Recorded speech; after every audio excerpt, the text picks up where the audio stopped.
Et à la Bezrat Hashem, je vous ai dédié le cours de ce soir, bien sûr, à la mémoire de ma maman, Rivka Bat Rachmona, que Akadosh Baruch Hu l'enveloppe dans le Gan Eden Mikedem, pour les Nishmat, Chavsa, Bat Zubida, dont c'est la Askara, Shabbat, c'est ça? Ouais. Shabbat, Bezrat Hashem, mais on a fait le cours en avance parce que, comme Shabbat, c'est pas sûr que je sois là, donc on a un peu avancé le cours. Bezrat Hashem, on va aussi dédier ce cours, Bezrat Hashem, pour la réfoua chez les de tous les malades d'Israël, où qu'ils se trouvent, tous nos soldats, tous nos chatoufim, que Akadosh Baruch Hu, il les protège, et il nous envoie la liberté, la Géoula Bezrat Hashem Bekaro Mamash. Et on va aussi penser à tous les blessés des missiles qui sont tombés d'Iran, d'accord? Tel Aviv, Petah Tikva, c'est pas important. Que tous les blessés, Akadosh Baruch Hu leur donne une bonne santé, Bezrat Hashem, les Nishma, toutes les personnes qui sont tombées dans ces tirs de missiles qu'on connaît, pas tous les noms forcément, que Akadosh Baruch Hu venge leur sang, et qu'il protège notre pays et notre peuple, Amen, Kineratson. Alors, vous savez que je savais pas comment intituler le cours de ce soir, et je me suis dit, on peut pas parler ce soir, on peut pas faire un cours de Torah sans parler de ce qui se passe en ce moment. C'est impossible, on est obligé de toucher un petit peu du doigt l'actualité, parce que c'est nous qui faisons l'actualité comme on le sait très bien. Mais ce que je vais vous dire ce soir, c'est que j'ai intitulé le cours Un peuple éternel, Am Israël Chai Vekayam. Parce qu'on est un peuple éternel. Parce qu'en fait, tout ce qui se passe dans le monde, il dépend de nous. Regardez ce qui se passe aujourd'hui. Toutes les grandes puissances, elles donnent raison à Israël. Mais ça, c'est le début de l'histoire. La suite de l'histoire, c'est que tous, ils vont se retourner contre nous. Mais ça, c'est aussi le jeu de la fin des temps. Ou plutôt le début du temps du règne du Mashiach, Bezrat Hashem. Donc il faut être patient, il faut avoir la Emouna, et il faut faire attention à soi. Ou Shmartem Meod et Nafshatechem, marqué dans la Torah. Donc il faut faire attention à soi et pas faire n'importe quoi. D'accord? Maintenant, il faut savoir que aujourd'hui, on voit plein de posts là qui sortent sur les réseaux, et c'était la prophétie du procès de Nuremberg. Donc il y a plein de... Ça va commencer ce soir. Les reconnexions.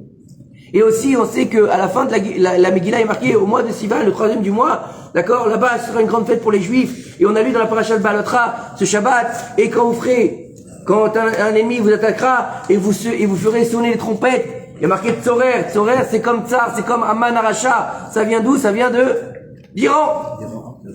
C'est la même histoire, sauf que les personnages, ils ont un tout petit peu changé. Mais on est dans la Géoula, on est à la fin des temps. Il faut juste être patient, il faut faire attention, Bezrat Hashem. Maintenant, pour savoir quel est notre rôle en tant que peuple d'Israël, qu'est-ce qu'on doit faire? On peut pas tous aller sur le champ de bataille. Alors, bien sûr, on peut rapporter toutes les explications qu'on veut. On va dire quand l'Israël arrive zélazé, donc chacun faut faire attention l'un à l'autre. Ou bien on peut dire que on est une même neshama. Nachon, c'est vrai. Mais ça, tout le monde connaît ces phrases-là. Mais, Befoal, comment ça fonctionne? Comment est-ce que ça marche exactement? Que ce soit dans le bien ou que ce soit dans le mal. Quand on sait qu'il y a un juif qui va faire une mauvaise action, chas shalom, il peut engendrer une catastrophe sur le peuple d'Israël. Et aussi une bonne action, elle peut engendrer un sauvetage de milliers de juifs, que ce soit en Israël ou en dehors d'Israël. Et où est-ce qu'on voit ça? Et, Baruch Hashem, tout à l'heure, en étudiant mon Betsur Yaron journalier, je suis tombé sur exactement l'histoire qui nous parle d'aujourd'hui, de par rapport à notre responsabilité les uns vis-à-vis des autres, mais un épisode qui s'est passé quand? Qui s'est passé au temps des Navis, au temps de Shaoul HaMelech.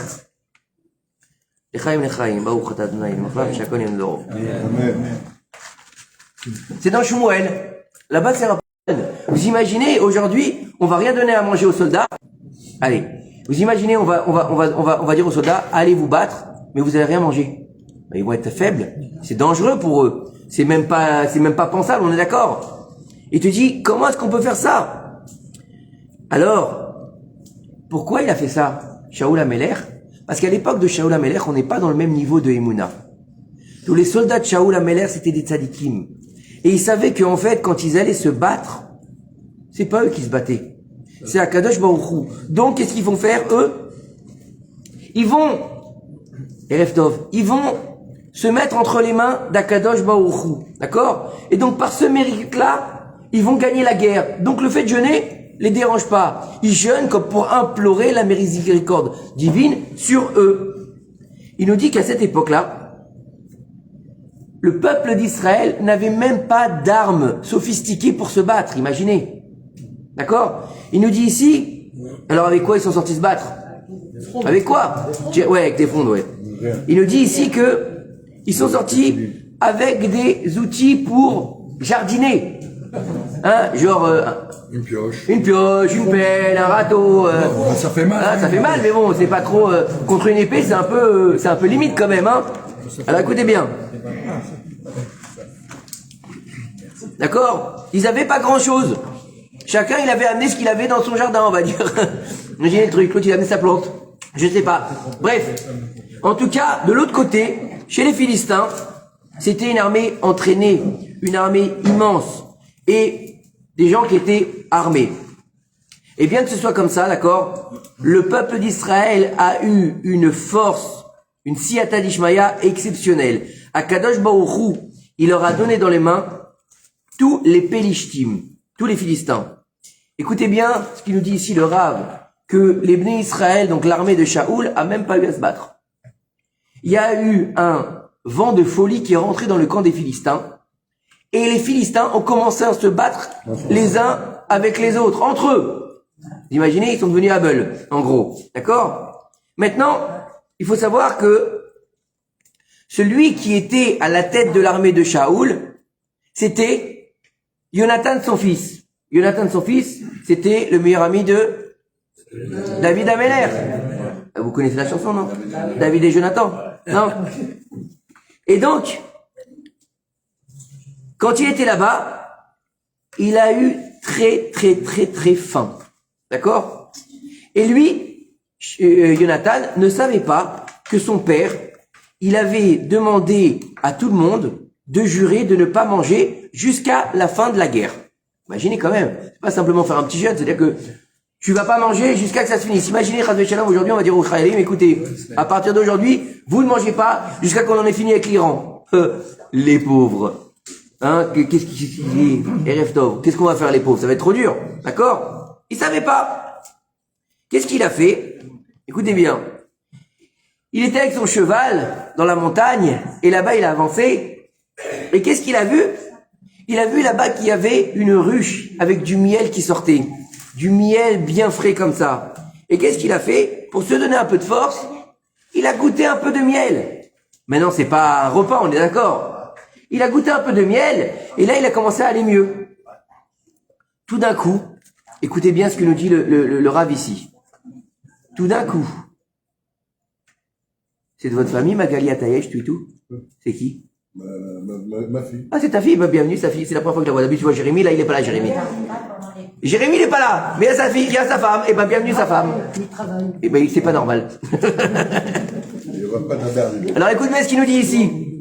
Il nous dit ici que Shaoul Améler, tout d'un coup, quand Jonathan, il a mangé le miel, il a ressenti que les Philistins, ils prennent le dessus. Tout de suite, il a demandé de vérifier qui avait fait une erreur, qui avait donc mangé. D'accord? Ils ont fait un goral. À l'époque, c'était souvent comme ça, ils faisaient un goral. Quand ils pouvaient pas demander au Urim Vetumim comment ça se passait, normalement, on demandait au pectoral du Kohen Gadol, mais si on pouvait pas, on faisait un goral. C'est quoi un goral? On mettait des noms et on tirait au sort, et le nom qui sortait, en général, comme ils l'ont fait à l'époque de Yoshua Binoun, ils ont tiré le goral. Et donc, il nous dit que là-bas, d'accord, il est sorti le goral pour savoir qui avait mangé, et il est sorti que c'était Jonathan, le fils de Shaoul. Écoutez bien, c'est son fils, quand même, la prunelle de ses yeux. Qu'est-ce qu'il aurait dû faire Shaoul? Bon, écoutez, on va passer, on va laisser tomber, laisser tomber, c'est pas grave, c'est mon fils, non. Shaoul Amelech, il a voulu le tuer, son propre fils, d'accord? Et alors, comment est-ce qu'il s'en est sorti, Jonathan? Il s'en est sorti parce que tout le peuple, il a demandé à son père de lui laisser la vie sauve. D'accord? C'est comme ça qu'il a eu la vie sauve, Jonathan, pas autrement. Par le mérite du peuple qui se sont levés pour qu'il reste en vie. Donc regardez déjà. Jonathan, il fait une faute, il va condamner le peuple. Le peuple, il prie, il sauve Jonathan. Donc déjà, on est dans les vases communicants, on est dans cette histoire de un seul, il peut porter préjudice, et de l'autre côté. Donc il te dit ici, Jonathan, il avait même pas entendu l'ordre de son père, d'accord? Il a mangé un petit peu. Et à cause de ça, il allait y avoir une destruction sur le peuple d'Israël. À cause de cette petite erreur qu'il a faite alors qu'il savait même pas. D'accord? Alors, si c'est ainsi, pour un petit acte, il nous dit le Rav, qui a été fait sans intention, qu'est-ce qui se passe pour un homme qui fait un acte comme ça avec intention? Un acte qui va faire une chose contre le peuple d'Israël. D'accord? Donc il faut savoir que si tout dépend de chacun de nous, parce que c'est facile de dire, mais ça dépend pas de moi. Moi, je suis tranquille, je suis à la maison, je fais rien de mal. D'accord? Moi, je suis à la maison, je suis juste en train de regarder un film dégueulasse. Mais, Baba, t'es en train de risquer de condamner des Chayalim. C'est ça qu'on comprend pas. Moi, je suis en train de faire un Tehillim à la maison. Peut-être tu viens de sauver une plouga entière. Une plouga entière de Chayalim qui est rentrée à Gaza et qui risquait de tomber dans un guet-apens. Tout d'un coup, t'as fait des Tehillim pour la Tzlachat Chayalim. Et ben, tout d'un coup, le chef, il a dit, bah, vous savez quoi? On passe à droite et pas à gauche. Et là, ils se sont rendus compte qu'à gauche était minée. Comment t'as fait? T'as rien fait, t'étais chez toi, oui.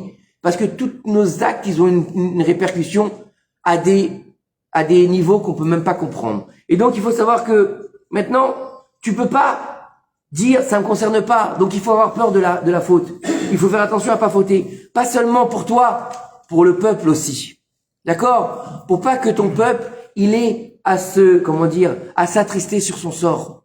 Vous avez compris? Ça veut dire que celui qui va prendre conscience de la situation aujourd'hui, il va faire attention à ses actes.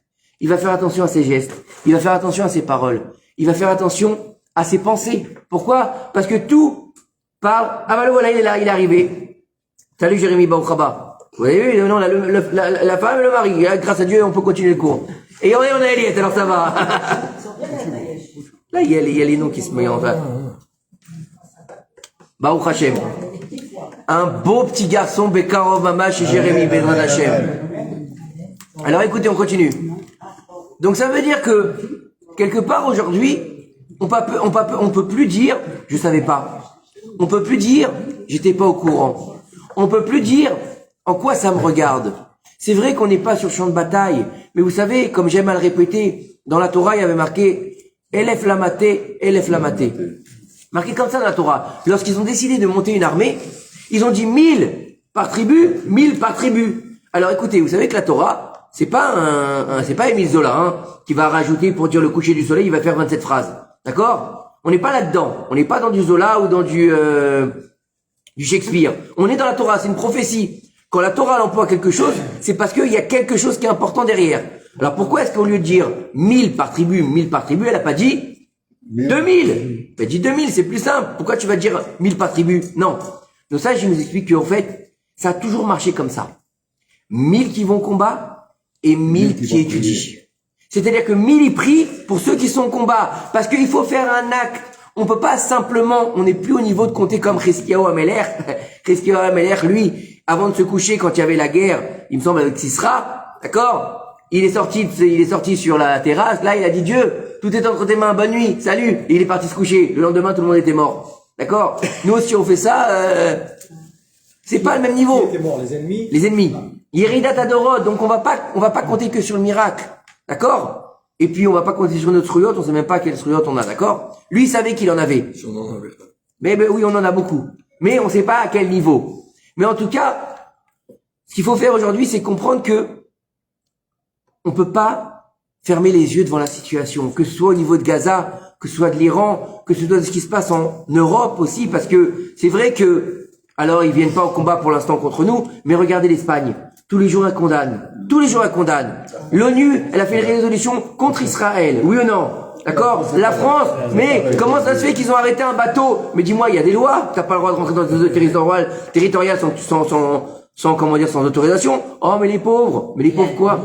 Et cette nuit, ils ont fermé le salon du Bourget. Ils ont mis des murs sur Il y en a à la télé. l'aéronautique. Il y en a, il a dit en direct, on est dans Israël et tout, on dit, il y a un journaliste, Exactement. il a dit, c'est un ghetto. Exactement. S'il vous plaît, c'est pas un débat, je rentre pas là-dedans. Mais ce que je veux dire, c'est que, regardez bien ce qui se passe.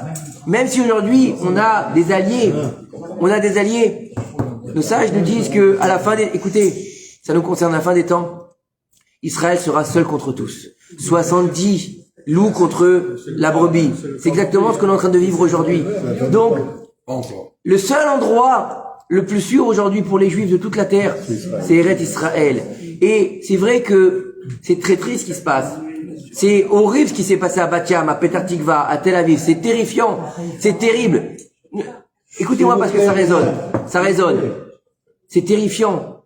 Mais vous avez vu les images des dégâts? Au vu des dégâts, le nombre de pertes civiles, c'est un miracle. C'est une tristesse énorme. Parce que la vie d'un juif, elle n'a pas de prix. Hein? Comme ils l'ont gravé sur l'alliance de Schindler qu'ils lui ont offert. Celui qui sauve une vie sauve le monde. D'accord? Chacun de nous, c'est un monde entier. Donc quelque part, ça veut dire quoi? Que c'est une tristesse absolue. Chaque personne qui est partie. Il y a des bébés aussi qui sont morts, je crois, non? C'est une tristesse absolue. D'accord? C'est une tristesse absolue ce qui s'est passé. Qu'ils étaient religieux ou pas religieux, on s'en fout. D'accord? C'est des êtres humains. Qu'ils étaient juifs ou pas juifs, j'en sais rien. Mais en tout cas, c'est une tristesse. Écoutez-moi. C'est une grande tristesse. Mais regardez les dégâts, regardez les photos. C'est un miracle. C'est un miracle qu'il n'y ait pas eu beaucoup plus de morts. Donc il faut savoir remercier Akadosh Baruch Hu pour ces grands miracles. Léodot Lachem, pour que c'est pas tout le pays qui a feu à sang.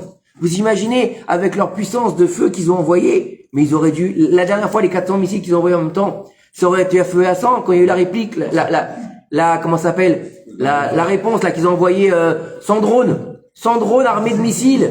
Mais ça aurait dû être une catastrophe sur le peuple d'Israël. Baruch Hashem, Chesed Hashem, c'est un grand Chesed. Malgré le fait qu'on est dans une grande rigueur, on est dans un grand Chesed. Et pour ça, il faut lever les yeux au ciel et dire, Nishmat Kol Chai. Faut savoir que, comme disait le Rav Citruc Zichron Livracha, vous savez que j'ai une grande attache pour le Rav Citruc Zichron Livracha. J'ai pas eu la chance de le connaître, personnellement. J'ai eu la chance de le voir en chair en os. Une fois ici à Ashkelon, il est venu, pas longtemps avant de quitter ce monde, il était venu. Il nous a fait un cours extraordinaire. Il était d'une simplicité impressionnante. Et il était extraordinaire. Il dégageait une aura magnifique. Et non, une fois je l'ai vu une fois aussi à Hebron avec le secrétaire du Rabbi Lubavitch. Je l'ai vu à Toulouse, Et 2 heures d'après-midi, ce Covid. il était, Lundi soir, Elle n'a pas bougé. non, j'ai jamais été. À l'époque, je préférais aller chez Zazouk à la Victoire, voilà. Bon, écoute, chacun son truc, Daniel, c'est pas grave. On va pas remuer le passé, s'il te plaît. Mais c'était juste En tout cas, une bonne adresse. En tout cas, sachez une chose, c'est que son fils, que Dieu lui donne une longue vie, d'accord? Il m'a dit, Shmuel, quand tu veux, je reviens, et on va faire tout ce qu'il faut à Ashkelon. Voilà. Donc, Bezrat Hashem, on va bientôt l'inviter. En tout cas, il disait quelque chose, le Rav Citruc. D'accord? Pourquoi je parlais de Rav Citruc, je sais même plus maintenant. On va couper. Il a dit quelque chose d'important, je sais pas, tu nous as pas raconté quoi. Il a dit quelque chose, attends, mais, Il a dit quelque chose de, je sais pas, voilà. je sais plus ce que je voulais dire. J'avais un truc en tête. Apparemment. Oui, mais il a dit quelque chose d'important, mais il dit toujours que les choses importantes, de toute façon. Il a dit que les choses importantes. Ça va me revenir, je sais plus. Est-ce que l'avocat, quand je Et il n'y a pas que le téléphone qui se met. Non, je sais plus. J'avais un truc, mais comme ça le rembouille, il a fini. ça m'a coupé. Bon, c'est pas grave. Écoutez, pourquoi on parlait de quoi? Non, mais avant ça. Oh, Du grand miracle qu'il y a eu, de Chesed, de ton cours. Qui aurait dû être bien. oui, Et là, t'es passé au Racine. je sais plus. Je sais plus. Eh ben, ça me reviendra tout à l'heure. Je sais pas. Je vous dis la vérité. Je sais pas. Des fois, ça part un peu. Qu'est-ce que vous voulez que je vous dise? Baruch Hashem. Bon, si ça me revient, je vous le dirai ce qu'a dit le Rav Citruc. Ah oui, ça y est, je m'en rappelle. Il a dit une chose extraordinaire. D'accord? Et il a dit, rien ne vaut la vie. Voilà ce qu'il a dit. Rien ne vaut la vie. Une minute de vie, ça vaut tout. C'est important de ne pas banaliser notre vie. Ce que Dieu nous a donné, c'est un cadeau. Voilà, ça m'a venu, vous avez vu? C'est un cadeau, ce qu'il nous a donné à Kadosh Baruch Hu. Quel bonheur de pouvoir vivre. D'accord? On se rend pas compte de ce bonheur. C'est vrai que nos sages, ils nous disent comme ça, écoutez bien. J'ai toujours trouvé cette marloquette impressionnante. Il y a une marloquette qui nous dit comme ça. Est-ce qu'il valait mieux pour l'homme de venir au monde ou de ne pas venir au monde? Et la marloquette, donc, entre les sages, et à la fin, ils ont décidé, il valait mieux qu'ils viennent pas au monde. Donc, dans ces cas-là, pourquoi tu me punis s'il valait mieux que tu viennes pas au monde? Non. Parce que tu vivras contre ton gré, tu mourras contre ton gré, et tu seras puni. Malgré toi. Pourquoi? Parce que tu aurais dû faire ce qu'il faut. Ça veut dire quoi? Ça veut dire que la vie que Dieu nous a donnée, c'est vrai que, malheureusement, on n'a pas décidé de venir au monde. Dieu, il a décidé de nous mettre au monde. Mais si tu es là maintenant, pourquoi est-ce que tu vas pas faire ce qu'il faut pour élever le monde à sa juste valeur? Puisque nos sages, ils nous disent, depuis que tu es venu au monde, c'est que le monde ne pouvait pas continuer à vivre sans toi. Il faut dire chaque jour, Bijulin Ivra et Olam. C'est impressionnant. Et de se dire que, waouh, j'ai été choisi, mais c'est encore plus, j'ai été choisi, Asher Bachar Banu Mikol Amim, parmi tous les peuples. Je l'ai dit à Shavuot, c'est pas Asher Bachar Banu tout court. Il nous a pas choisi et puis c'est tout. Au revoir et merci. Mikol Amim, ça veut dire quoi? Il pouvait choisir d'autres peuples. Il pouvait choisir d'autres peuples. Et non, il nous a choisi le petit peuple là, ceux qu'on la nuque raide, ceux qui sont têtus comme des mules, ceux qui doivent avancer. Et non, ils vont contre vents et marées. Le Baal Shem Tov HaKadosh, il nous dit, vous savez qu'est-ce que c'est un juif? C'est un saumon. Un saumon.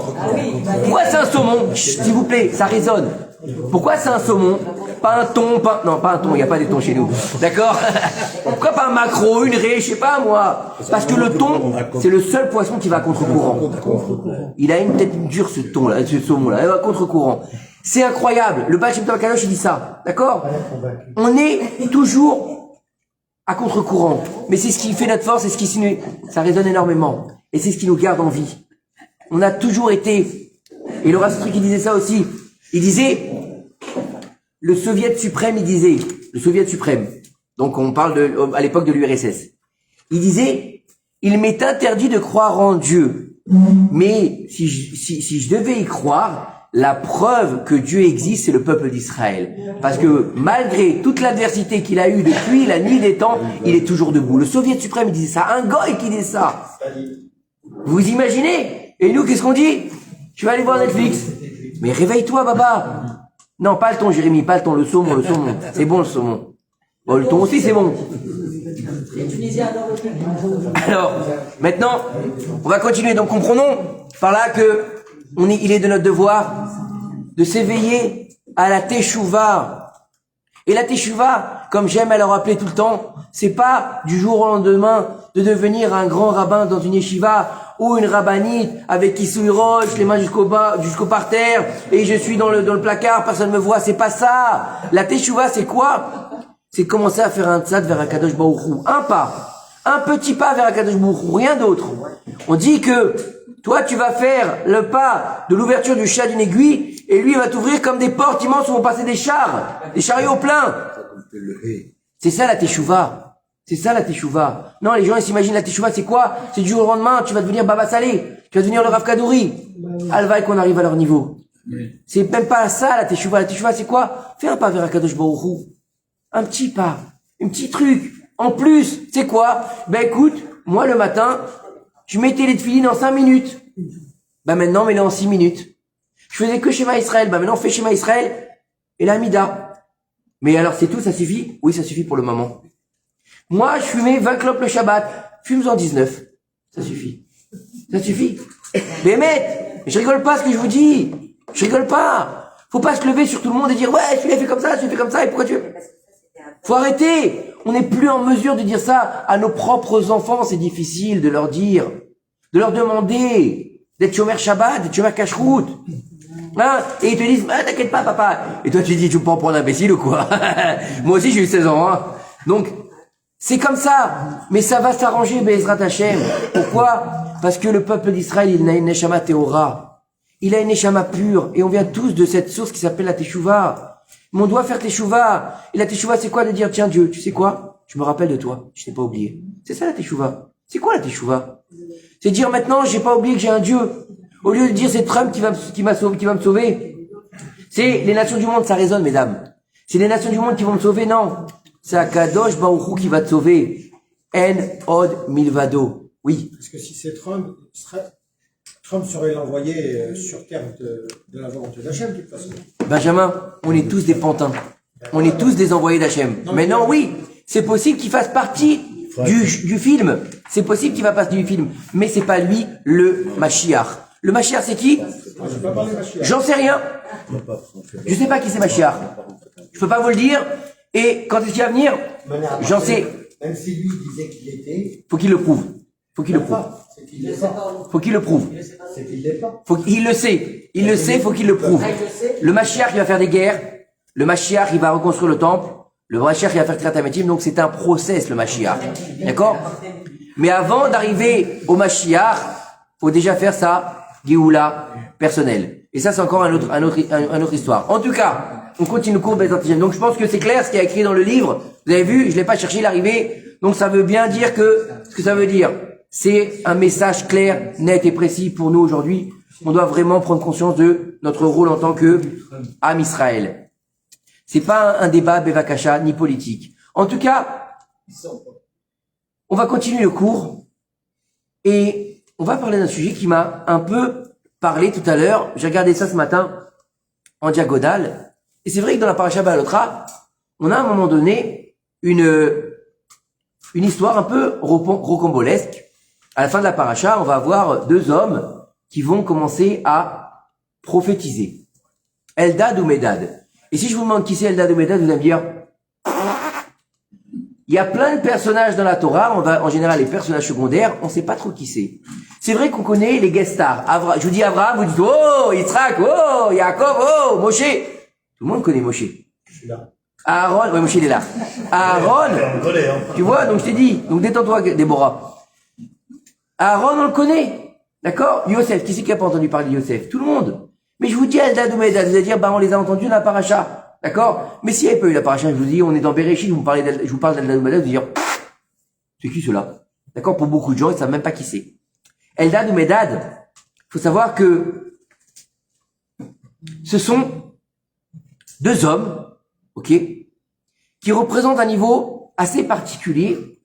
Dans leur prophétie, on dit qu'ils sont comme là il explique le Harizal, d'accord, on va pas revenir sur ce Mahamar, c'est assez impressionnant. Il dit que Eldad ou Medad, c'est comme Dad. C'est quoi Dad? Puisque dans les deux, il y a le Dalet. D'accord? Dalet, c'est le mamelon. C'est ce qui donne le lait. D'accord? C'est quelque chose qui va donner comment dire, la tétée. Ouais. Dad. D'accord? Mais c'est encore autre chose par rapport à quoi? Par rapport à la rigueur et par rapport à la miséricorde. Les deux niveaux par lesquels le monde, il se nourrit. La miséricorde et la rigueur. C'est-à-dire Hachem et Elohim. D'accord? Mais bon, on va pas rentrer là-dedans ce soir parce que c'est des gématrios, des trucs un peu mathématiques et c'est pas pour moi. D'accord? Donc on va aller sur des choses que je maîtrise plus, on va dire. Et il nous dit ici que dans la paracha de Balotra, on voit qu'ils ont prophétisé. Qui c'est ces deux hommes-là? Alors on nous dit que c'était les demi-frères de Moshe Rabbeinu. Il y en a qui disent du côté de la mère et il y en a qui disent du côté du père au moment où ils se sont séparés, Yochebed et Amram, au moment où Pharaon a fait son édit de jeter tous les bébés à venir mâles, juifs, pas juifs, hébreux plutôt, hébreux dans le Nil, d'accord? Il n'y a pas de juifs, je vais encore une fois le répéter, beaucoup de gens ne le savent pas, le juif n'apparaît qu'à partir de l'exil, d'accord? Avant l'exil, il n'y a pas de juifs. Il y a des tribus, il y a des Danim, il y a des Yehudim qui viennent de Yehuda, il y a des Gadim, mais il n'y a pas de Yehudim Klalim, c'est-à-dire le juif collectif. En tant que définition collective. C'est-à-dire qu'avant, c'est-à-dire le juif, le mot Yehudim, au nom de Yehuda, d'accord? Ils seront appelés au nom de Yehuda, c'est Yaakov Avinu qui l'a dit à son fils Yehuda. Mais dans l'absolu, chacun s'appelait en fonction de sa tribu, il n'y avait pas de nom de famille à l'époque. Donc quelqu'un, il s'appelait par exemple David, de la tribu de Zevouloun, il s'appelait David Zevoulouni. D'accord? L'autre, il était dans la tribu de Gad, il s'appelait Yaakov Gadi. D'accord? Mais il n'y avait pas de nom de famille. Mais le juif, il n'existait pas. Il n'y avait pas de Yehudim. Ok? C'est à partir de l'exil qu'on a défini que les juifs allaient s'appeler Yehudim. Ok? Donc le mot Yehudim, ça a un rapport avec l'exil. Et avant l'exil, on les appelle des Ivrim. Et le premier hébreu, c'est qui? Abraham. Voilà. Et le deuxième? Non, c'est faux. Le deuxième hébreu de la Torah, c'est Yosef Hatzadik. Celui qui se définit comme un hébreu dans la Torah, le premier c'est Abraham et le deuxième c'est Yosef. Il n'y a pas marqué Yitzhak à Ivry, il n'y a pas marqué Yaakov à Ivry. C'est Yosef Hatzadik. Voilà. La semaine prochaine, c'est Bernard qui donne le cours. Norbert, pardon, pourquoi je l'appelle Bernard? Norbert. Ouais, ils sont pareils. Norbert. Ils sont collés. Alors on continue. Alors écoutez. Moshe Rabbeinu, alors écoutez bien. Moshe Rabbeinu, il est dans le désert, ils sont dans le désert, le peuple, il demande de la chair fraîche. Moshe Rabbeinu, il dit, ça suffit, j'en peux plus, je veux mourir.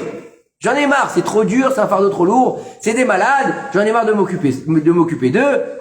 Fais-moi mourir plutôt que m'occuper de ce peuple de fous là. Akadosh Baruch Hu lui dit, écoute, tu vas pas mourir, ce qu'on va faire, on va te donner des conseillers, des gens qui vont t'aider, 70 anciens, tu vas maintenant choisir 70 hommes, et tu vas les emmener devant la tente d'assignation, et ce que je vais faire, je vais prendre une partie de l'Esprit Saint, et je vais les mettre sur eux. On vous attendait, hein, Salomé, avec ton mari. Vous êtes où? Alors, comme ça, tu seras plus seul à porter le joug du peuple. D'accord? Moshe Rabbeinu, il est sorti, une fois que Dieu lui a parlé, et il est allé choisir 70 hommes, 70 anciens. Il n'a pas pris n'importe qui, c'est les anciens du peuple, d'accord? Et, Akadosh Baruch Hu, il a fait... Qu'est-ce qu'il y a? Tu vois pas? T'as du mal? Viens à côté de moi. Au lieu d'être comme ça, tu ne pas tant picoler, viens à côté de moi. Viens à côté de moi, viens, Baba. Lui, il est comme ça depuis tout à l'heure, on dirait une autruche. Et le supplice du cours de Shmuel. Arrête, viens t'asseoir là. Puis je vois rien de loin, en plus je le voyais même pas. Alors, il nous dit ici que Akadosh Baruch Hu, il a déposé son Esprit Saint sur eux. D'accord? C'est très bien. Baruch Hashem. Et à ce moment-là, Eldad ou Medad qui étaient restés dans le camp, ils ont commencé à prophétiser. D'accord? Qu'est-ce qu'ils ont dit? Ils ont dit, Moshe, il va mourir, et c'est Yoshua, son élève, qui va faire entrer les peuples d'Israël en Eretz Israël. Super. Ok? Très bien. Maintenant, en fait, faut savoir que Eldad ou Medad, à la base, étaient appelés pour sortir avec les 70 anciens. Mais par humilité, ils ne sont pas sortis. Et donc, ils ont prophétisé dans le camp. Maintenant. Ils les ont pas appelés, non? Hein? Ils les ont pas appelés. Ils les ont appelés. Ils n'ont pas voulu sortir. Écoute bien ce qu'il dit. Moshe Rabbeinu, Yoshua, il court, il vient lui dire, attends, Eldad ou Medad, ils ont prophétisé. Punis-les, maître. Enferme-les, mets-les au cachot, il lui dit. Moshe, il dit, pourvu que toute la nation d'Israël devienne des prophètes. Regardez l'humilité de Moshe Rabbeinu. Il tient bien ce qu'on va voir après dans la paracha, et il n'y a pas un homme aussi humble que lui sur la surface de la terre. D'accord? Yoshua, il a dit Kalam, ça veut dire quoi? Emprisonne-les. Mais en fait, pourquoi? Parce qu'ils ont prophétisé la mort de Moshe. C'est pas cool quand même. C'est Yoshua. Yoshua. Non, Yoshua. Et après, il devient Yoshua. Non, alors il faut savoir que Yoshua Oshea, il s'appelle déjà Yoshua. Par exemple, dans la paracha de Mishpatim, on l'appelle déjà Yoshua. Il y a plusieurs fois où on l'appelle Yoshua, il y a plusieurs fois où on l'appelle Oshea. Ça dépend. Il n'y a pas de Mukdam et Meucha dans la Torah. Mais en tout cas, c'est pas que dans la paracha qu'on va lire chez l'Achlecha qui s'appelle Oshea. Ok, dans la paracha Mishpatim, je peux t'assurer qu'il s'appelle Yoshua.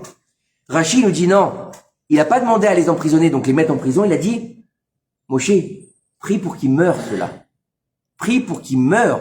Pourquoi? Ils se sont rebellés contre Akadosh Baruch Hu. Pourquoi ils se sont rebellés contre Akadosh Baruch Hu? Parce qu'ils ont prophétisé que le prophète d'Akadosh Baruch Hu devait mourir.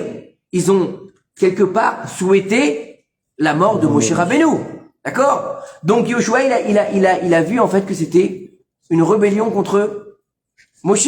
Et si on se rebelle contre Moshe, on se rebelle contre Akadosh Baruch Hu. Celui qui cholek à Rabo, cholek à la Shrina. Celui qui vient contredire son maître, c'est comme s'il contredisait la présence divine. Ils sont pas vraiment rebellés, hein. Comme Yoshua, il a ressenti comme ça. Yoshua, c'est ce que j'ai dit.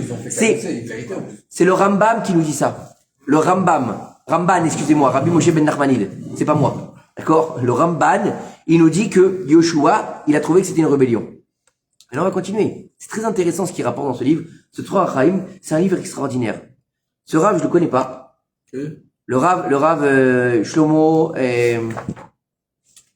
il s'appelle Seror. Rav Seror. D'accord? Hein? Seror, avec un S. Bah oui, ça, Il est très intéressant. Le cours qu'on a fait la semaine dernière sur les deux frères, Moshe et Aaron, c'est aussi de lui. Ce Torah Chaim. Écoutez ce qu'il nous dit ici. En fait, c'est l'enseignement, c'est la parashat Hashavua selon le Harizal et la Chassidut. Donc, c'est les niveaux un peu plus profonds. Maintenant, il nous dit ici, pourquoi il pensait que c'était une rébellion? Parce que si Moshe, il a eu l'ordre de réunir 70 anciens, pour prophétiser, puisqu'ils doivent prophétiser, puisque Moshe doit être allégé de son fardeau. Donc Eldad ou Medad, s'ils prophétisent dans le camp, ça veut dire que quelque part, ils se mettent au niveau des 70 anciens. Mais s'ils sont restés dans le camp, ils doivent pas prophétiser. Donc quelque part, ils usurpent l'identité des 70 anciens. Vous avez compris? Donc quelque part, ils n'ont pas le droit de faire ça pour Yoshua. Yoshua, il pense qu'ils n'ont pas le droit. Et c'est pour ça que Moshe lui dit, puisse tout le peuple devenir des prophètes. Il lui dit, c'est pas simplement les 70 anciens qui doivent être des prophètes. Tout le monde est capable de devenir un prophète, puisque, à la base, c'est le but du peuple d'Israël d'être le prophète des nations du monde. Donc tous, on devrait être des prophètes. C'est pour ça qu'aujourd'hui, même si la prophétie, elle nous a quittés, on est capable de la retrouver. Pourquoi? Parce qu'un jour, on a été prophète. Pourquoi on peut apprendre la Torah? Parce qu'un jour, on l'a étudiée complètement. Parce que sinon, on ne pourrait pas l'étudier. Comment tu as l'impression, des fois, t'étudies quelque chose et tu te rappelles, tu t'en souviens, tu as l'impression de l'avoir étudié et tu l'as jamais étudié de ta vie. Parce que dans le ventre de ta mère, pendant 9 mois avec l'ange, t'as étudié la Torah. Et après, il t'a dit, chut, tais-toi, va là-bas, dégage. Donc, il dit, allez, c'est le moment de sortir.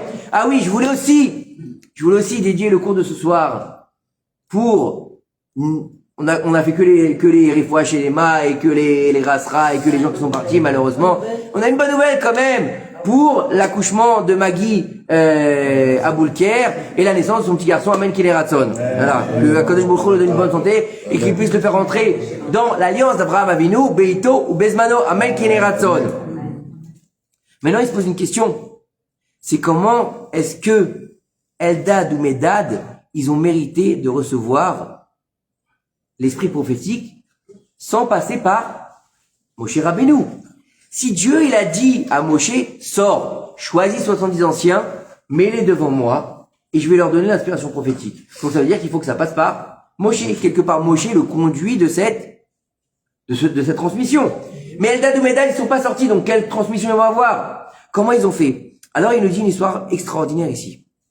Il nous dit que il y avait 2 muets qui habitaient dans le quartier de Rabbi Yehuda Hanassi. Maintenant, Rabbi Yehuda Hanassi, donc on va remettre les choses à leur place. Moshe Rabbeinu, c'est le désert. D'accord? Sorti d'Égypte, désert, 40 ans, on a tourné, vous connaissez toute l'histoire, d'accord? Rabbi Yehuda Hanassi, c'est fin du 2e temple, si je ne m'abuse. D'accord? Puisque c'est le moment où les Romains veulent interdire l'étude de la Torah et que Rabbi Yehuda Hanassi vient outre un commandement de la Torah. Il est interdit de mettre par écrit la Torah. Interdit. C'était interdit. Comment on étudiait la Torah à l'époque, Yann? On ouvrait le Sefer Torah et on apprenait par transmission. Il n'y avait pas de livre. Rabbi Yehuda Hanassi, pour sauver la Torah, il va outre un commandement. Il va relier 6 ensembles de Mishnah. Alors, il dit qu'ils disent que même le Inyan des 6, c'est un secret derrière par rapport aux 6 jours de la création. Rabbi Yehuda Hanassi, il était à un niveau qu'on peut même pas comprendre. D'accord? Rabbi Yehuda Hanassi, c'est le Nitzot, c'est l'étincelle divine de Yaakov Avinu. Donc imaginez le niveau qu'il avait. Il dit qu'il a tenu sa sagesse de qui? Parce qu'un jour il a vu de dos les mains de Rabbi Meir Balanès dépasser de sa Gendora. Imaginez? Je tiens ma sagesse parce que j'ai vu les mains qui dépassent de la Gendora de dos de Rabbi Meir Balanès. On peut pas comprendre. C'est trop difficile pour nous. D'accord? Écoutez bien. Il nous dit ici que chaque fois que Rabbi est rentré dans le Beth Midrash pour étudier la Torah, les 2 muets y rentraient avec lui.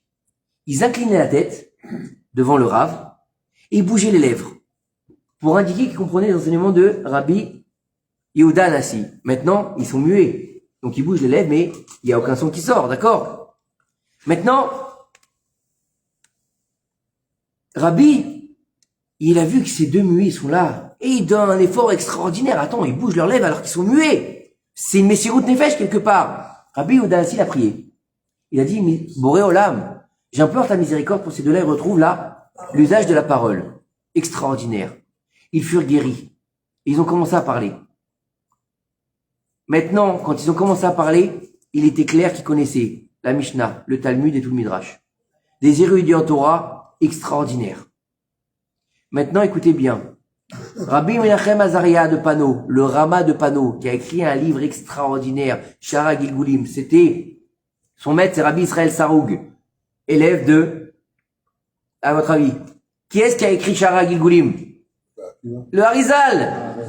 D'accord? C'est un élève de l'élève du Harizal. Ok? le rabbin de Pano, il a des enseignements extraordinaires. D'ailleurs, vous savez, le cours que je fais toutes les années sur la réincarnation des 24 000 élèves de Rabbi Akiva, ça vient du rabbin de Pano. C'est incroyable. D'accord? Il nous dit là que ces deux muets-là, c'était qui? C'était Eldad ou Medad. Et pourquoi ils avaient été muets? Parce qu'en fait, lorsqu'ils ont parlé, d'accord, ils n'avaient pas d'autorisation. On n'a pas le droit. Celui qui dit une halakha devant son maître ou qui prend la parole devant son maître sans y être invité, qu'est-ce qu'il mérite? La mort. On l'a vu avec qui? Avec qui on a vu cette histoire? Shmuel Hanavi. Nadav et Avihu. On dit pourquoi ils sont morts? Parce qu'ils ont fait proférer une halakha devant Moshe Rabbeinu, leur maître. Shmuel Hanavi. Shmuel Hanavi. Le dernier des juges.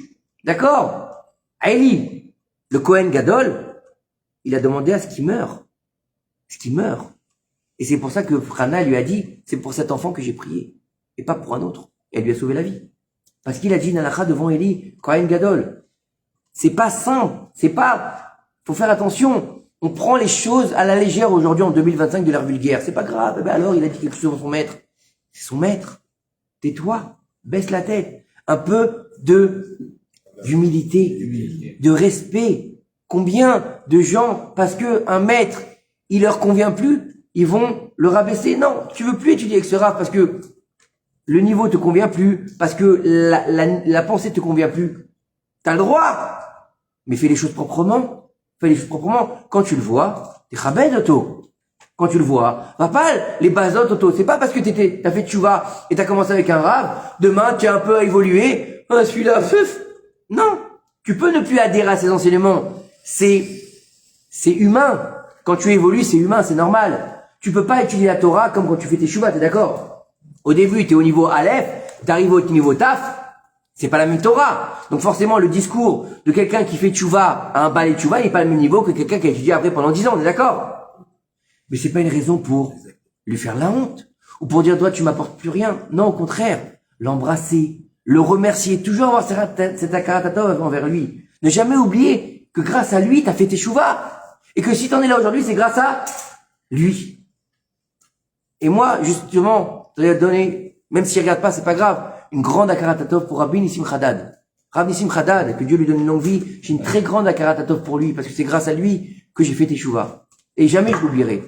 Parce que vous savez, malgré l'adversité, parce que c'était pas évident, une grande famille, Dieu bénisse, beaucoup de responsabilités, il prenait le temps de s'asseoir avec moi, Shlomo. Il prenait le temps de s'asseoir avec moi. Quand j'ai voulu devenir sophère, il s'est assis avec moi. Alors qu'il avait plein de choses à faire. Il avait un collèle à tenir. Il s'est assis avec moi. Il me faisait réviser. Chavruta avec moi. Quel Chavruta? Donne-moi un élève à toi. Non, il m'a dit, c'est moi ta Chavruta. Le roche collèle, il est Chavruta avec moi. Le petit bonhomme qui arrive en jean dans son collèle. Ça, c'est un Karatatov. Bien sûr qu'il le connaît. Shlomo et moi, on allait ensemble là-bas étudier là-bas, au collèle. Quel âge Dod? À Modjinilit, on allait tous les dimanches avec Shlomo. Shlomo, je l'ai pas connu ici, je l'ai connu à Ashdod. Avant que je connaisse Daniel. Shlomo. Voilà. Arrête de jouer avec le verre. Alors, écoutez. Il nous dit ici, il le sait en plus. En plus, tu le sais. Écoutez bien, il nous dit ici que Eldad ou Medad, ils n'avaient pas eu l'autorisation de parler devant Moshe Rabbeinu. Et c'est pour ça qu'il n'y a pas marqué les morts. Quand ils ont donné leur prophétie, il n'y a pas marqué les morts dans la paracha. Il y a marqué mitnabim. Ils ont prophétisé. Donc ça veut dire que, comme ils n'ont pas été autorisés à transmettre cette prophétie, ils vont devoir être punis. Ils vont devoir passer par une réincarnation. Et donc, la punition de quelqu'un qui a parlé sans y être invité, c'est quoi? T'es muet. Vous imaginez à quel niveau de tikkun on est en train de vivre quand on étudie ce genre de Mahamar? Moi, je trouve que c'est extraordinaire parce que on aurait pu passer 120 ans sans faire attention à Eldad ou Medad. Bon, ils ont prophétisé, allez, c'est tout. Au revoir et merci. Ils ont prophétisé, ils ont dit que Moshe, il allait mourir et que Yoshua, il allait faire rentrer le peuple en Israël. C'est vrai. C'est ce qu'on voit dans la Torah de toute façon. Donc, il y a pas de chidouche, quelque part. Mais c'est ça le chidouche. C'est de comprendre que les versets de la Torah, c'est un chidouche perpétuel. Et c'est ça que j'aime dans le limoud de la Torah. C'est que la paracha de la semaine, tu peux l'étudier depuis 40 ans, depuis 50 ans. C'est jamais pareil. Mais si tu décides que que c'est jamais pareil. Si tu décides d'avoir le même livre pendant 40 ans, ça va toujours être le même chidouche. Mais si tu changes un peu de livre, si tu changes un peu de tfissa, moi j'adore cette phrase. J'adore cette phrase, et vous allez trouver ça peut-être débile, mais je l'ai entendu dans un dessin animé.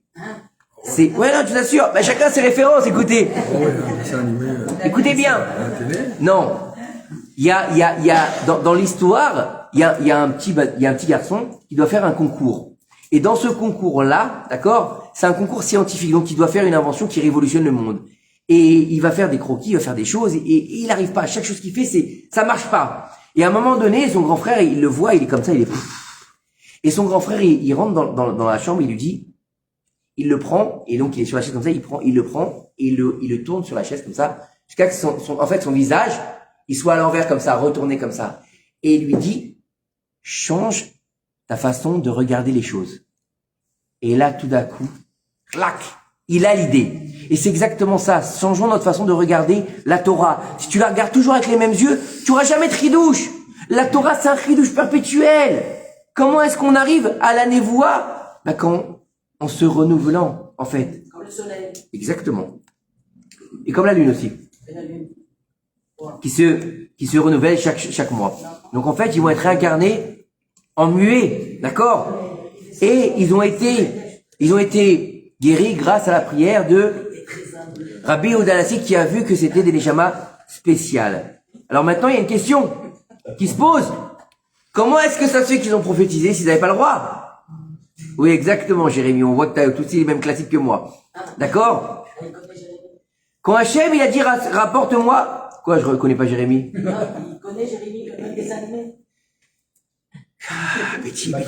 Betty. On est la génération de, tu sais, il y avait une émission il y a quelques années qui était présentée par Arthur, qui s'appelait Les enfants de la télé. Malheureusement, moi j'en suis un. Voilà, qu'est-ce que tu veux que je te dise? D'accord? Chacun ses références. Chacun son âge aussi. Son allié. Je t'abbarre chez Molade. Tu vas y arriver. Laisse-moi tranquille. Tranquille, dis si Dieu veut. Mais pas tout de suite. Je vais avoir 48 ans, après on verra. D'accord? Chaque chose dans son temps. 8 ans. Alors maintenant, écoutez bien. Moshe Rabbeinu, il avait un problème. Moshe Rabbeinu, il nous dit ici le Rav que il avait un grand problème. Il doit prendre 70 personnes. Il y a 12 tribus. Comment il va faire? Il dit si j'en prends 6 par tribu, j'en ai 2 en plus. Si j'en ai 5 par tribu, il m'en manque. Comment je vais faire? D'accord? Moshe, qu'est-ce qu'il a fait? Il a dit, je vais pas faire de peine à personne. Qu'est-ce que je vais faire? Je vais prendre 72. D'accord? Il a dit 72 billets et il a fait aussi un goral. Exactement comme tout à l'heure. Chazak, hein. Norbert, il est bon ce soir, hein. C'est la croisière qui t'a fait du bien. Ouais, Qu'est-ce qu'il y avait à manger? Il y avait de la kaila ou pas? Elia, dis-nous la vérité, il y avait de la kaila ou pas? C'est le bateau qu'on a que tu repars. Il aime le bateau, Norbert. Un barbara de 3 heures. Samedi. Alors, il a demandé de venir aux 72, venir tirer leur billet. Et s'il y avait 2, où il n'y avait pas marqué ancien, donc 2, il disait, bah, Kadosh Baruch Hu, t'as pas choisi pour être les anciens. Il nous dit ici, en fait, que, de par le ciel, Eldad ou Medad, ils avaient été choisis pour faire partie des anciens. Mais eux, comme ils ne se considéraient pas dignes, ils avaient l'humilité. Comme qui? Qui est-ce qui a fait ça? Un jour, ils ont dit, c'est rapporté dans le livre Maaseh Avot. Il est dit là-bas qu'un jour, ils avaient demandé à des sages de monter sur le toit d'une maison pour pouvoir déclarer le 13e mois de l'année. D'accord? C'est marqué comme ça dans le livre Maaseh Avot du Rav David Radat, que Dieu lui donne une longue vie, amen. Et il dit là-bas que, c'est sur le Pirkei Avot, il dit là-bas qu'ils avaient dit à 12 ou 13 ou 10 sages de monter. Et il y en avait un en plus qui était monté. Et il était monté sur ce toit aussi. Avant, c'était très à la mode, hein. On montait pas sur le toit pour Stam, pour aller faire le kiff, hein. C'était là-bas. En général, c'est là-bas qu'on tenait les réunions. Les toits étaient plats, d'accord? Et en général, c'était un endroit où on avait du calme, d'accord? Puisqu'en bas, c'était en général l'endroit où on faisait à manger, où les enfants jouaient. Donc sur le toit, on était plutôt tranquille, d'accord? Il nous dit que là-bas, Shmuel Akatan, il est monté. Shmuel Akatan, il s'appelait Katan, mais attention, c'était un géant en Torah. Et qu'il est monté. Et lorsque, je crois que c'est Rabban Gamliel, qui était le président du Sanhedrin, il a dit, il y en a un en trop qui est monté. Shmuel Akatan, il s'est levé. Il a dit, je suis désolé. Je suis monté sur le toit, pas pour faire partie des décisionnaires juste pour apprendre de vos enseignements. Et là, Rabbi, je crois que c'est Rabban Gamliel, qui l'a embrassé sur le front et lui a dit, assieds-toi mon fils, assieds-toi, tu mérites ta place d'être parmi nous. Il s'était levé pour pas faire honte à la personne qui était montée sans autorisation. Vous imaginez le niveau? Shmuel Akatan. On dit qu'il n'a pas eu d'enfant et que quand il est rentré, tous ses enseignements, ils ont été scellés dans une armoire. C'était un Kodesh Kodashim. D'accord? Alors il dit ici que, en fait, Eldad ou Medad, ils n'ont pas voulu monter par humilité. D'accord? Mais Akadosh Baruch Hu, donc il voit, il vérifie, ils sondent les cœurs et les reins, Akadosh Baruch Hu. Il a dit ceux-là, ils sont restés dans le camp parce qu'ils n'ont pas voulu. Maintenant, l'Esprit Saint, étant donné qu'il s'est posé sur les 70, et comme eux, ils méritaient d'être parmi les 70, donc il s'est posé en même temps sur eux. Donc il faisait partie des 70 anciens. Ça veut dire que Eldad ou Medad, par leur humilité, bien qu'ils ne soient pas dans le groupe, ils ont mérité de prophétiser dans le camp. Ça veut dire que l'écho de cette action, elle a généré une Shekhinah qui se dévoile plus loin que prévu. Exactement comme les actions qu'on a dit avec Jonathan tout à l'heure. Dans le bon ou dans le mauvais. Vous voyez, quoi qu'il arrive, que ce soit dans le bon ou dans le mauvais, il y a des incidences. Ils devaient pas faire partie du groupe, mais ils sont pas rentrés dans le groupe. Et ben, Dieu, il a quand même fait qu'ils prophétisent comme les 70 anciens. Et Jonathan, bien qu'il ait fait une erreur et que personne n'était au courant, et que lui n'était pas au courant, il a failli condamner le peuple d'Israël. Donc on voit que les vases communicants, ils sont très importants dans le peuple d'Israël. Maintenant, on a une question qui se pose. Pour pouvoir finir le cours Bezrat Hashem, on n'est pas encore arrivé à la fin, mais quand même. Pourquoi est-ce que Akadosh Baruch Hu, parce que on lit la paracha, c'est vrai, mais on se pose pas de questions. Bon, ils ont décidé de prophétiser et après, allez, on passe à l'histoire de Myriam. Ah ça nous parle, attention. Myriam, elle a parlé du Lashon Hara sur Moshe Rabbeinu. Ouh là là, c'est péché, elle parle pas de Lashon Hara. Si c'était ça la vraie faute, ce serait bien, mais c'est pas ça la vraie faute. La vraie faute, c'est que Myriam et Aaron, ils se sont considérés au même niveau que Moshe Rabbeinu. Et qu'ils étaient très loin d'être au niveau de Moshe Rabbeinu. La preuve, comment on le sait? Comment on le sait ça? Vous savez ou pas? Vous savez ou pas comment on sait que Moshe et Myriam, ils étaient loin de Moshe Rabbeinu? Bah, par exemple, pour Myriam, quand il y a eu Az Yashir Moshe, d'accord? Az Yashir Moshe, ou Bnei Israël, qui c'est qui a prophétisé d'abord? Le Bnei Israël ou Moshe? Moshe. Az Yashir Moshe. Chava. Az Yashir Moshe. Il a chanté Moshe. Donc, qui est-ce qui a prophétisé en premier? Moshe. C'est marqué dans le texte, hein. C'est marqué comme ça. Az Yashir Moshe. C'est une prophétie. Ah, il a chanté, elle a dit. Az, ça entraîne une prophétie. Il a chanté, elle a dit. Ouais, c'était, et puis après, et après, il y avait le jury de Popstar qui lui a dit, toi, on te garde avec nous. C'est d'abord Moshe, après le Bnei Israël. Mais là-bas, à la fin du texte de la Shirat Hayam, ouais, Vatikar Mediam, qu'est-ce qu'elle a pris? Norbert. Les tambours, pourquoi elle a pris les tambours? Et qu'est-ce qui s'est passé? Il y a marqué qu'ils ont chanté les femmes. Elle a joué du tambour pour pouvoir prophétiser. Elle est obligée de se mettre en condition pour prophétiser. Comme qui? On l'a vu avec qui? Elisha Navi. Il était en Rasra, il a dit amenez-moi des musiciens qui jouent que je puisse prophétiser. Pourquoi? Parce que l'esprit divin ne repose pas sur quelqu'un qui est triste. Et donc il a demandé qu'il y ait un acte qui se fasse, la musique. Myriam, elle était pas triste, mais elle ne pouvait pas prophétiser sans, comme Moshe Rabbeinu. Moshe Rabbeinu, Panim, Panim, PLP, Daber. Hein? Daber Ito. Donc c'est pas le même niveau. La faute, elle est là. Ils se sont cru au niveau de Moshe Rabbeinu. Et on peut pas être au niveau de Moshe Rabbeinu. Pourquoi? Velo, kan Navi, ke Moshe, Israël. Il ne se lèvera pas, il ne s'est jamais levé, il ne se lèvera pas un prophète comme Navi, comme Moshe, en Israël. C'est extraordinaire. Vous vous rendez compte que la Torah a fini sur ces versets-là? Ça veut dire que c'est le sceau d'Akadosh Baruch Hu qui montre que Moshe, c'était le plus grand de tous les prophètes et que personne ne l'a égalé chez les Juifs. Et que malheureusement, chez les non-Juifs, ils n'ont pas réussi à l'égaler. Ils auraient pu. Bilam Aracha, qui était l'antithèse de Moshe Rabbeinu. Écoutez bien, on va bientôt lire la paracha de Bilam. L'antithèse. Écoutez bien ce que nous disent nos sages. Si Bilam Aracha, il avait utilisé ses forces pour Akadosh Baruch Hu, il aurait été plus haut que Moshe Rabbeinu. Pourquoi? Parce que l'âme de Bilam et de Moshe, elles étaient d'un très très haut niveau. Mais comme lui, il vient de la Sitra Achra, comme il est non-juif, donc plus t'es bas, plus tu peux monter haut. Moshe, comme il est juif, il est moins bas. Donc c'est l'arc et la flèche. Plus tu tires l'arc, plus la flèche elle monte haut. Et Moshe Rabbeinu, il est pas au même niveau. Il aurait pu aller plus haut que Moshe Rabbeinu. Mais lui a préféré s'éclater avec son ânesse. Donc chacun son trip. Hein. Quoi qu'il arrive, on va l'appeler après Shrek. Voilà. Ah, un peu d'humour, ça fait pas de mal. Attendez, on a besoin un peu de décompresser quand même. Hein. C'est dur. En ce qu'on vit aujourd'hui, c'est très dur. Attendez, hier soir à 4h du matin, c'est ouf. Tu dors pas correctement, t'es en rassera. Moi, j'ai envoyé ma femme et mes gosses chez ma belle-mère parce qu'il y a une chambre de guerre. D'accord? C'est dur. Tu donnes l'adresse de ta belle-mère Non, ça va. Il y a pas de place. Maintenant, non, c'est dur, c'est dur. Ça veut dire c'est dur ce qu'on vit. D'accord? Quand tu ouvres ton téléphone, c'est la rassera.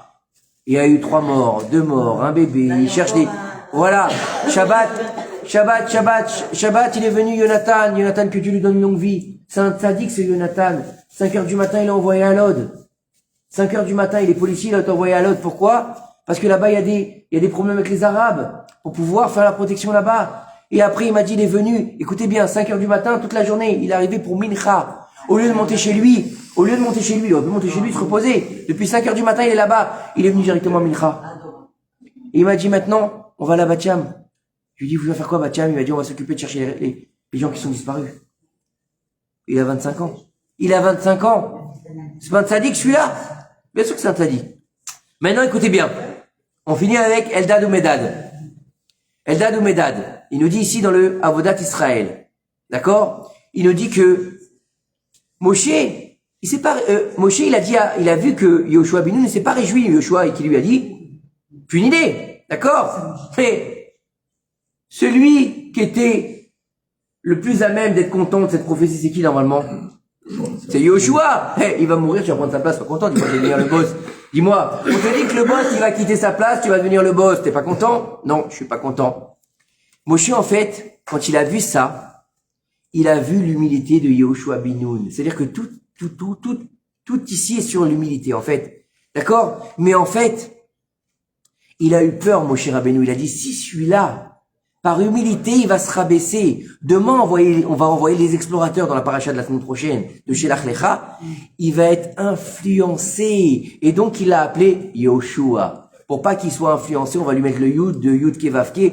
Pour pas qu'il soit dans la conspiration des explorateurs. D'accord? Maintenant, on comprend pourquoi Akadosh Baruch Hu, il a dit seulement à qui? À Eldad ou Medad. D'accord? Parce qu'il fallait que Yoshua, qui était dans le camp, il entende ça. Pourquoi faire? Pour que Moshe Rabbeinu l'appelle Yehoshua. Et pour qu'il ne soit pas influencé d'une part par les explorateurs, mais ensuite, pourquoi? Pour que, ensuite, Moshe Rabbeinu, on dit que celui qui rêve d'un mort en général, il a Arichut Yamim. Moshe Rabbeinu, on lui rajoute 40 ans de vie après l'histoire des explorateurs. Donc Yoshua Binoun, il devient le guide du peuple d'Israël 40 ans plus tard. Si les explorateurs étaient rentrés et avaient fait la mission comme il fallait, Moshe Rabbeinu sera mort. Pourquoi il serait mort? Il peut pas rentrer en Israël. Il peut pas rentrer en Israël, Moshe. Mais eux, ils seraient rentrés. Donc s'il rentre, Moshe, qu'est-ce qu'il doit faire? Il serait mort 40 ans avant. Vous comprenez? Donc quelque part, en entendant la prophétie d'Eldad ou Medad, Yoshua, ils se sont maîtres. Vous avez compris? On est dans un jeu extraordinaire. C'est encore la même chose que tout à l'heure. Les vases communicants. C'est toujours la même chose. D'accord? Alors, maintenant, il y a une question. Pourquoi est-ce qu'ils ont été punis? Pourquoi est-ce qu'ils ont été punis? Quelque part, c'est un mal pour un bien. Baruch Hashem, Oshea, il est devenu Yoshua. Il est rentré plus tard. Moshe, il a vécu 40 ans de vie. De ces 40 ans, il a pu donner le Sefer Devarim, qui est ce qu'on appelle le Mishneh Torah, qui est le livre d'Eret Israël. Il a pu préparer les enfants d'Israël à l'entrée en Eretz Israël. C'est pas rien, attention. Hein. C'est quand même pas grâce à eux. Pardon? Bah si.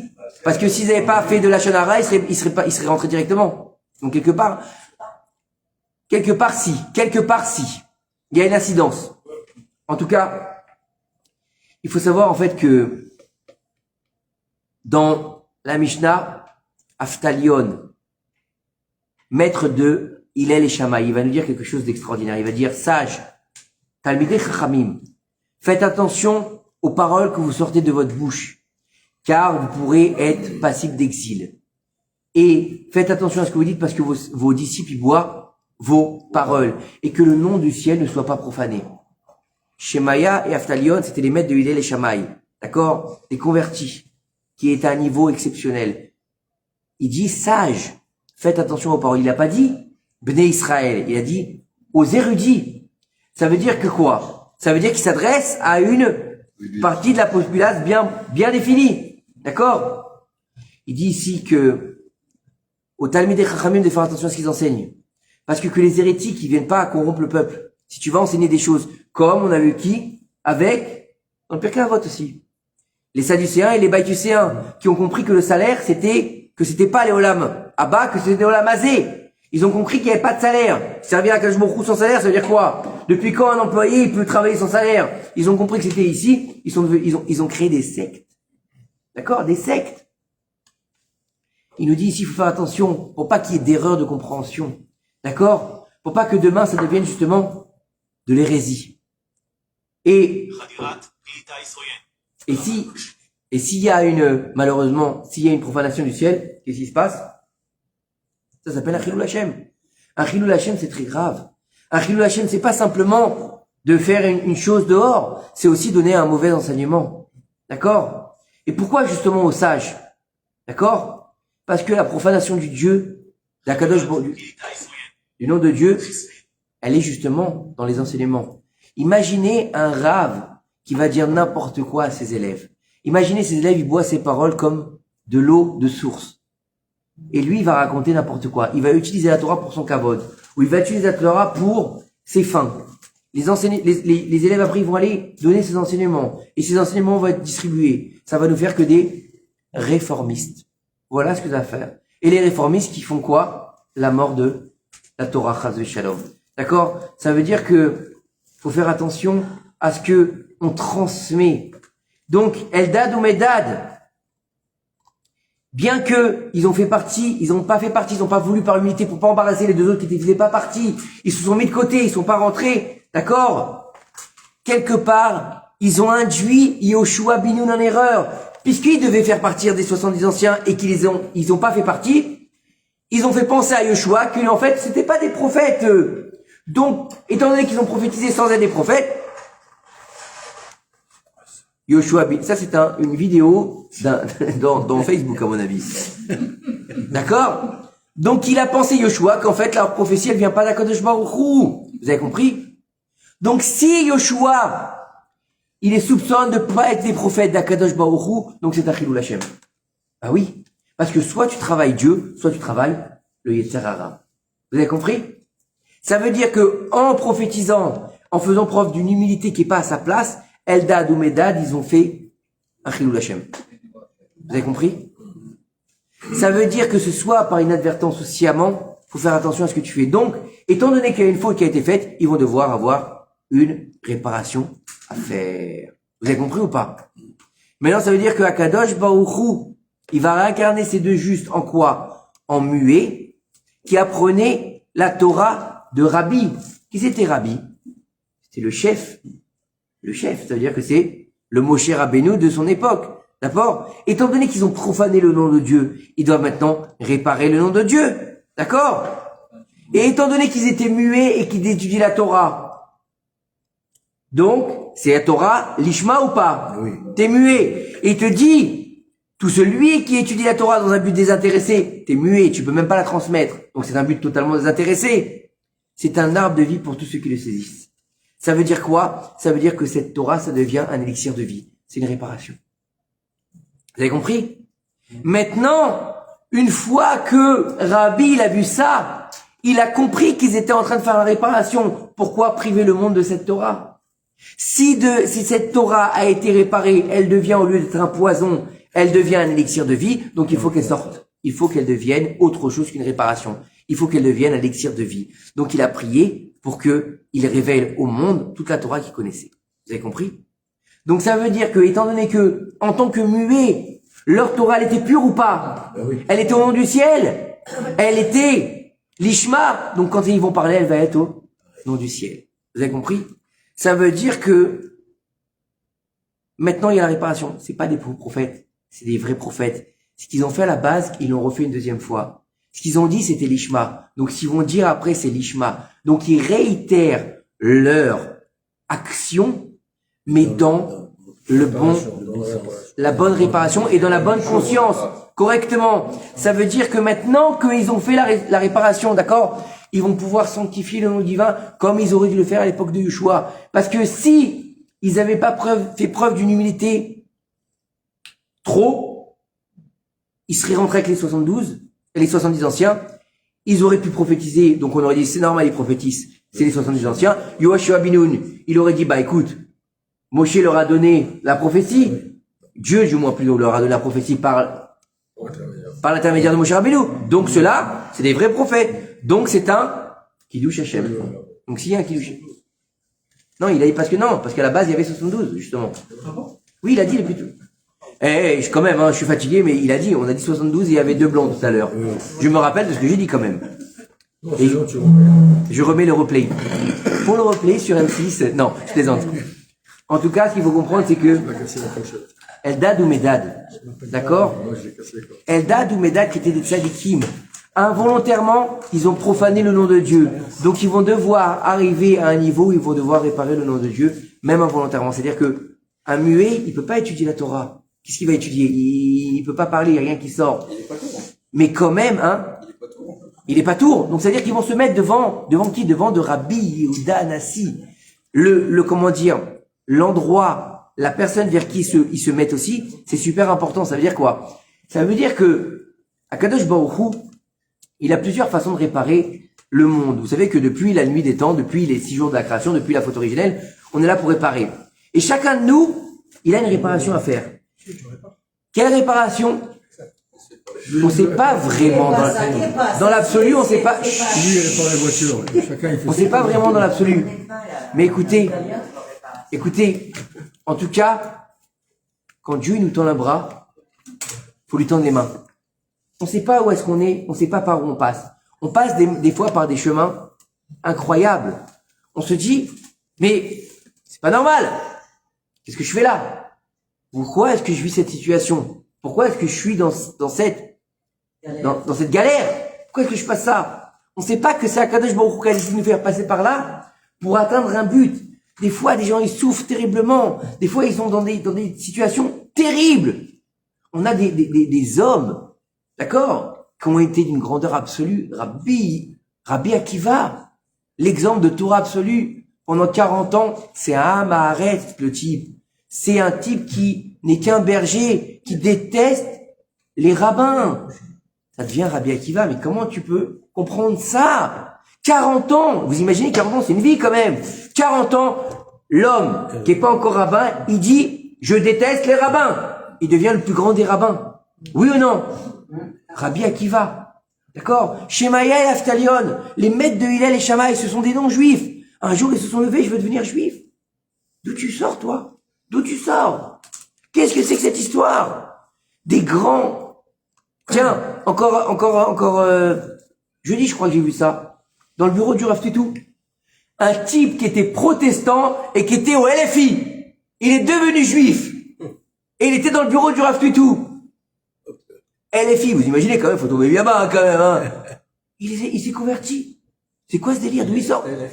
Non, il a arrêté LFI. Non, les forces israéliennes. Ah ouais, FDI plutôt que LFI. D'où il sort ce type? Qu'est-ce qui lui arrive? Qu'est-ce qu'il a compris? Des fois, tu dois passer par des chemins un peu bizarres. Qui ça? Eichmann, pourquoi il est devenu religieux, Eichmann? Non, mais c'est pas pareil. À ce niveau-là, c'est pas la même, Philippe. Avec les verbes, on m'a rendu fou. À ce niveau-là, c'est pas pareil. Il faut savoir que Haman, il connaissait la Torah aussi. Tous nos ennemis connaissent la Torah. Mais écoutez bien. Ça veut dire, c'est là ce qu'il, bah oui, qu'est-ce qu'il a fait? Vous savez qu'est-ce qu'il a fait Haman? On parle d'Haman, c'est normal, puisque l'Iran c'est Haman, d'accord? Vous savez ce qu'il a fait Haman? Quand Achashverosh, donc il va voir Achashverosh là, vous savez, le banquet qu'ils font ensemble, avant qu'il passe avec Esther.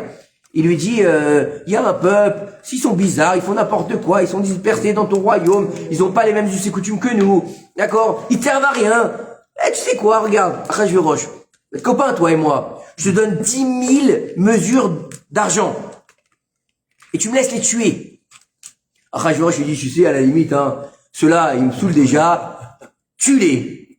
Mais tu sais quoi, ton oseille, garde-le. Le Midrash, il nous dit, vous savez ce qu'il a fait Haman avec cette oseille? Il aurait pu le mettre dans sa poche.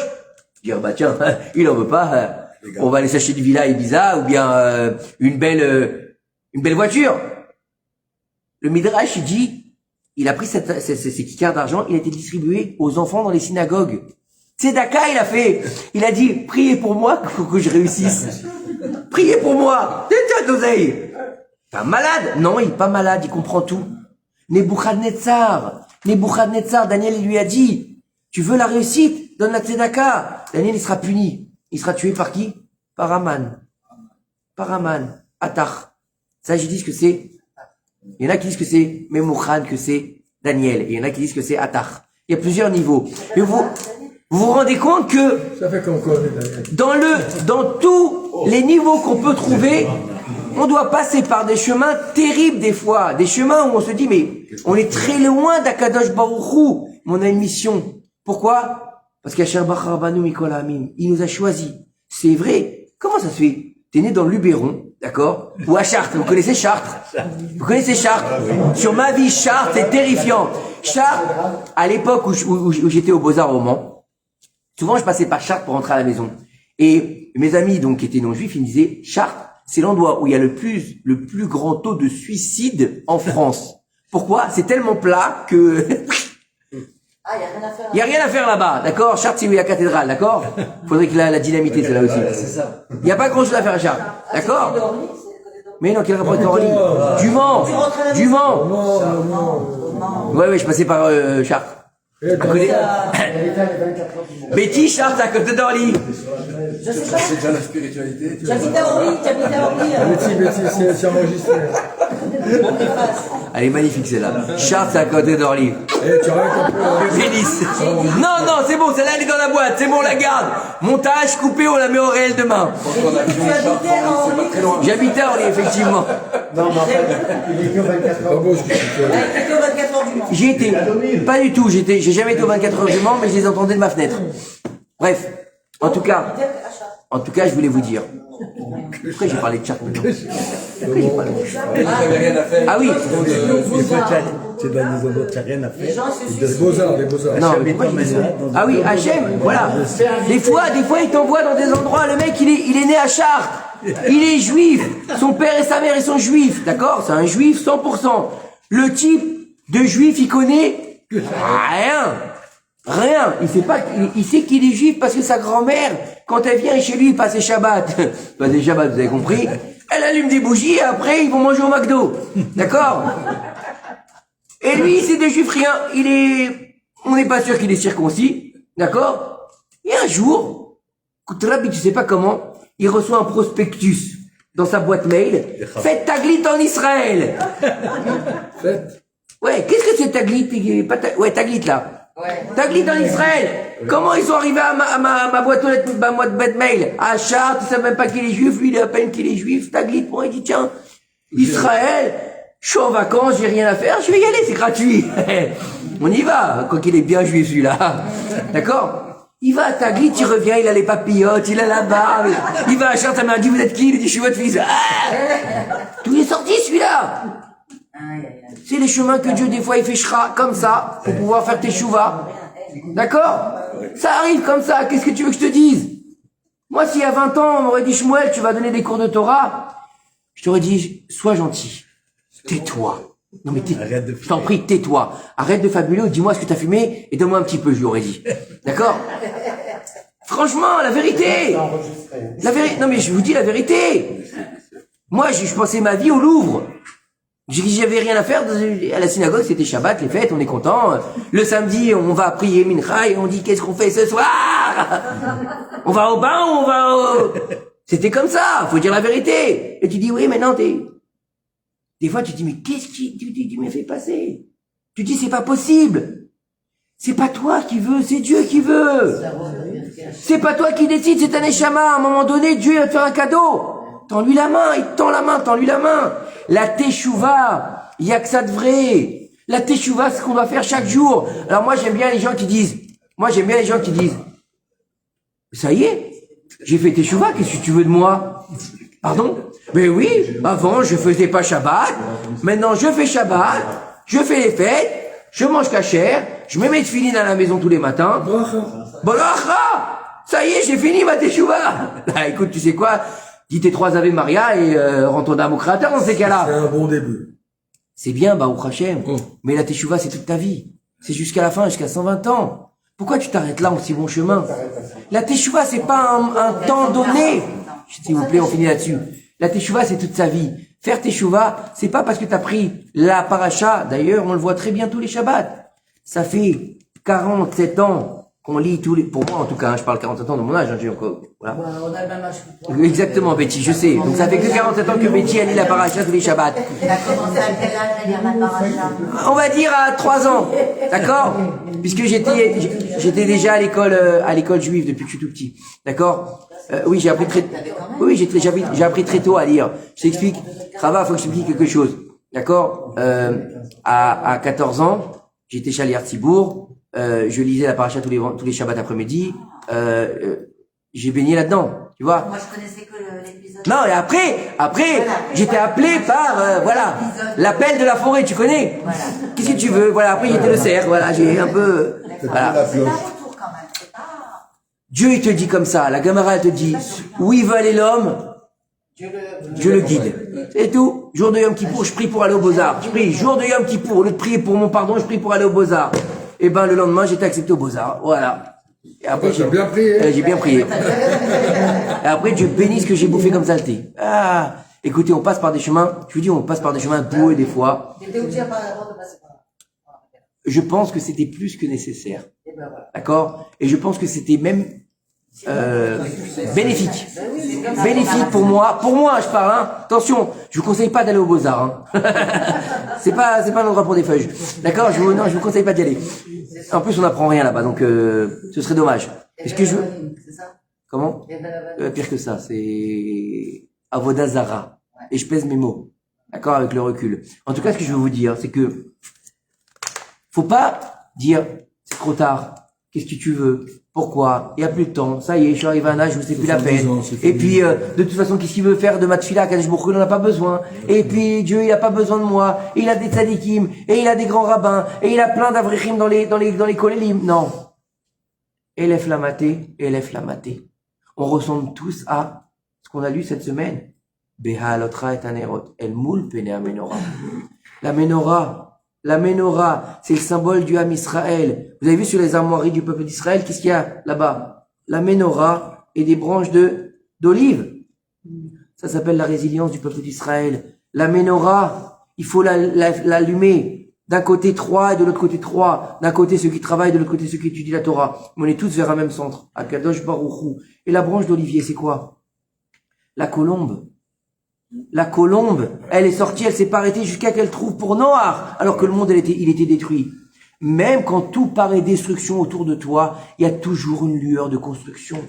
Et c'est ça le message d'aujourd'hui. Que ce soit d'Eldad ou Medad, que ce soit de ce qu'on a lu juste avant avec Yonatan, que ce soit de ce qu'on a vécu dans la paracha de cette semaine, c'est que des messages d'avenir meilleur, d'un avenir meilleur. Pourquoi? Parce que celui qui sait lire la Torah, il sait que à la fin des temps, on gagnera.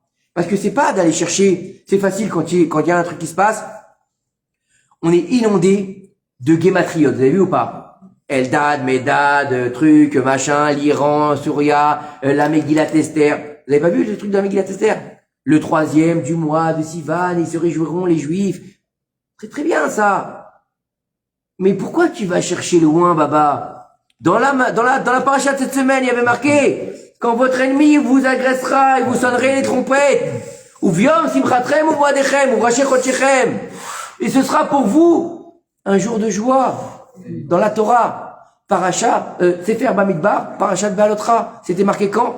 Le jour où ils ont attaqué l'Iran. Et oui. Même dans l'Aftara. Dans l'Aftara, Roni et Simchi. C'est que de la prophétie. La Torah, c'est que de la prophétie. Il faut savoir la lire. Malheureusement, on n'est plus au niveau de la lire.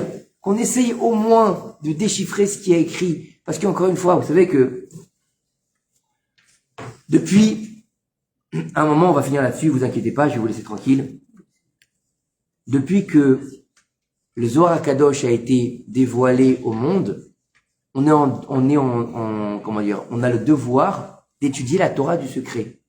Nos sages nous disent que à la fin des temps, ce sera que la Torah des secrets qui révélera l'étendue de la prophétie au peuple d'Israël. Et où est-ce qu'elle se trouve? C'est le blanc qui se trouve entre le noir.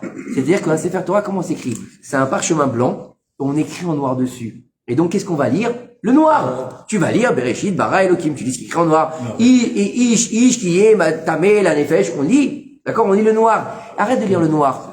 Lis le blanc qu'il y a autour du noir. C'est quoi ce blanc?